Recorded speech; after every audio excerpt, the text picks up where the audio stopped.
ప్రతిష్టలు ఏమైపోతాయి? సీతమ్మ జాడ కనిపెట్టగలిగినటువంటి వాడివెవరు?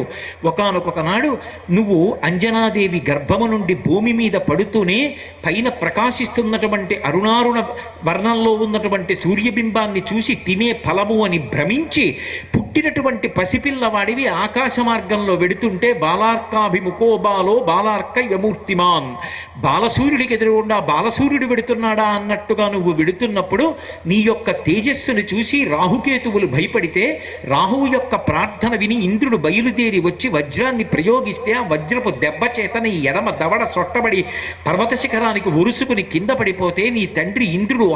తండ్రి వాయుదేవుడు ఆగ్రహించి నిన్ను చేతులలో పట్టుకుని నిలబడితే బ్రహ్మదేవుడు దేవతా సమూహములతో కలిసి ఆ గుహ దగ్గరికి వచ్చి దేవతలందరూ లోకపాలకులు నీకు అపారమైనటువంటి వరములు ఇచ్చారు. బాల్యంలో నీకు అంత బలం ఉంటే మునుల యొక్క కార్యాల్ని పాడు చేస్తున్న